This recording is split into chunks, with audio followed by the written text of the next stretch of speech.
ఆజాదు హిందూ ఫౌజు దళపతి నేతాజీ అఖండ భరత జాతి కన్న మరో శివాజీ.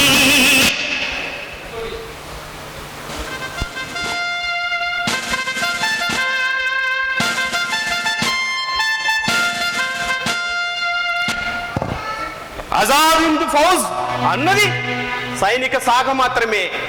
స్వాతంత్ర్యం సంపాదించడం దీని సిద్ధాంతం. ఆజాద్ హింద్ ఫౌజ్లోని ప్రతి సైనికుడు భారత జాతి సేవకుడు. స్వాతంత్ర్యం సంపాదించిన తర్వాత ఏ విధమైన ప్రభుత్వాన్ని ఏర్పాటు చేసుకోవాలో అది భారత ప్రజలు నిర్ణయించుకోవాల్సి ఉంది. ప్రాణం పోతున్నప్పుడు కూడా మనందరి తారక మంత్రం వందే మాతరం మరవకూడదు. 40 కోట్ల భారతీయుల దాసి విముక్తి కోసం భారత మాత ముందు ముఖ్యంగా మా గురుదేవులు దేశబంధు చిత్తరంజన్ దాసును తలుస్తూ ప్రమాణం చేస్తున్నాం. వందే మాతరం. మన సైనికులను ఉత్తేజపరచడానికి జై హింద్ అను ఒక సైనిక నినాదం మనకు అవసరం. అది ప్రతి భారతీయుడికి వజ్రాయుధం కావాలి. మన సైనికులు ఆ నినాదంతో ముందుకు దూసుకుపోతుంటే శత్రు సైన్యం భీరువులే పలాను సిద్ధగించాలి. కదండి, శత్రు సైన్యం ఛేదించి విజయబేరి మ్రోగించండి. జై హింద్. షానవాజ్ ఖాన్, మీరు సైన్యాన్ని సమీకరించండి. అధిపతి సింగ్ బ్రిటిష్ ప్రభుత్వాన్ని తరిమి కొట్టేందుకు ఆజాద్ హింద్ ఫౌజ్ ఉద్భవించిందని, దీనికి ప్రపంచ దేశాలు సంపూర్ణ సహకారాలు అందిస్తున్నాయని, ఈ సైన్యంలో చేరడానికి భారతీయులందరూ ముందుకు రావాల్సిందని ప్రచారం చేయండి. వెళ్ళండి. జై హింద్. లోకునాథన్, మన సైన్యం ఆజాద్ హింద్ ఫౌజ్ నందు చేరడానికి భారత జాతి వీర వనితలందరూ ముందుకొస్తున్నారని సమాచారం అందింది. ఆనాడు ఝాన్సీ లక్ష్మీబాయి ఒక్కటే స్వతంత్ర పోరాటంలో వీర విహారం చేసింది. ఈనాడు ప్రతి భారత నారి ఒక ఝాన్సీ కావాలి. రక్తంతో ప్రమాణ పత్రాలు రాయమనండి. వెళ్ళండి. జై హింద్. సర్కార్జీ, ఏమిటి మీరు అంటున్నది? నా విధానం ఆందోళనకరమైందా? సర్కార్జీ, మీరు కూడా ఒక్కసారి ఆలోచించండి. ఈనాడు బ్రిటిష్ పాలనపై వ్యతిరేకత ప్రబలింది. ఇప్పుడు మనం సాహసిస్తే బ్రిటిష్ వ్యతిరేకత శక్తులన్నీ మనకు సాయపడతాయి. మనకు ఆయుధాలు, సైనిక సిబ్బంది తక్కువగా ఉండొచ్చు, కానీ రంగంలో దిగితే జయం మనదని నా నమ్మకం. మీరెందుకో నన్ను అధైర్యపరుస్తున్నారు. ప్రజలను సత్యాగ్రహాలతో ఉత్తేజపరిచి శాంతియుతంగా స్వతంత్ర పోరాటం సాగిద్దామని అంటున్నారు సర్కార్జీ. సత్యాగ్రహాలతో, సామూహిక సమ్మెలతో బ్రిటిష్ ప్రభుత్వాన్ని ఓడద్రోయడం అనేది కళ.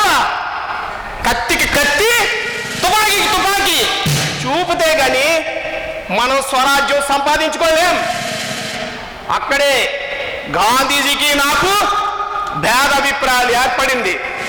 ఉప్పు సత్యాగ్రహాలకు, నిరాహార దీక్షలకు భయపడి లొంగిపోవడం క్రమ. భారత నారీమణుల పవిత్ర శీలాన్ని చేరుస్తున్న ఆ తెల్లవాడి అంతం చూడనిదే నేను నిద్రించను. పగ, ద్వేషం చల్లారదు. ఇది ఆవేశం కాదు సర్కార్జీ, ఆందోళన. ఏమిటి, గాంధీజీ విధానం మంచిదే అని అంటున్నారా? ఏమిటి గాంధీజీ విధానం? ఉత్తేజితులని యువకుల్ని విప్లవకారులా సృష్టించి ఊరికమ్మానికి ఎక్కిస్తుంటే చూస్తూ ఏమీ చెప్పలేక, ఎదిరించలేక మౌన వ్రతం పాటించడం గాంధీజీ ఆశయమా? ఆనాడు ఇర్విన్ ఒడంబడిక ఫలితం ఏమిటి సర్కార్జీ? ఇర్విన్ ఒప్పందం తర్వాతనే కదా బ్రిటిష్ ప్రభుత్వం భగత్ సింగ్ ను ఉరివేసింది. ఒక మహా స్వాతంత్ర సమరయోధుని ఈ దేశం కోల్పోయింది. ఆనాడు గాంధీజీ ఏం చేయగలిగాడు సర్కార్జీ? చెప్పండి.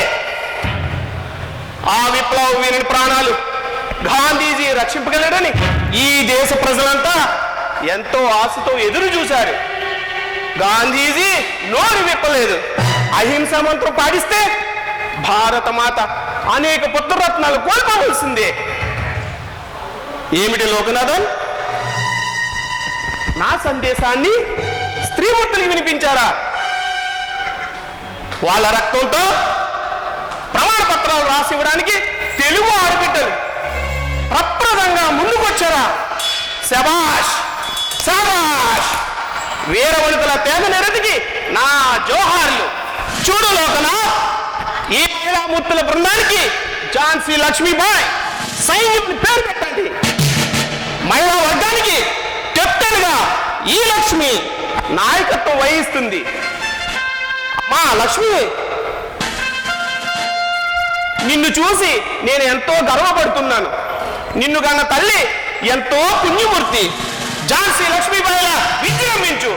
భారత స్త్రీలు రణరంగ యోధులుగా మారి శత్రువులను చీల్చి చెండాడగలరని ఈ ప్రపంచానికి చాటి చెప్పు. జై హింద్. పొసకొట్టే పాము ముందు నిలబడి దండం పెడితే అది కాటే మానుతుందా సర్కార్జీ?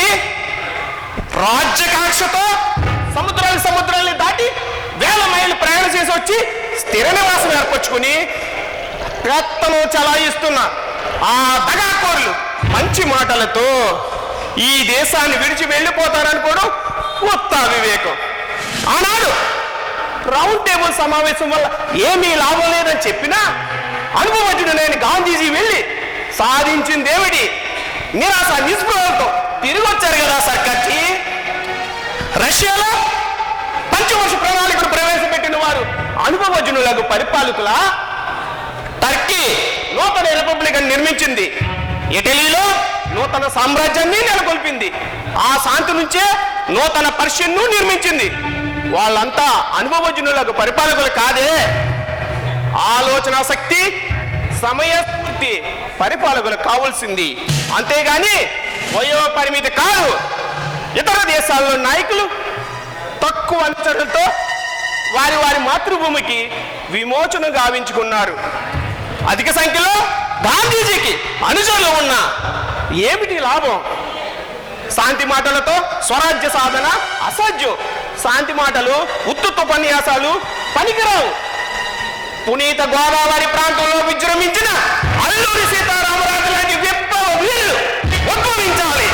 యువకులు స్వాతంత్ర సభలో మురిగి బ్రిటిష్ సామ్రాజ్యవాదం గూడెలు బ్రిటిష్ ప్రభుత్వ సింహాసనం దాక్తం కావాలి. ఏమిటమ్మా లక్ష్మి, మహిళా సైన్యం 15 నుండి 1700 పెరిగిందా? What a surprise! చాలా సంతోషం. స్వాతంత్ర సాధనకై వీరవనితలు ముందుకు రావడం అద్వితీయం, శ్లాఘనీయం, అనిర్వచనీయం.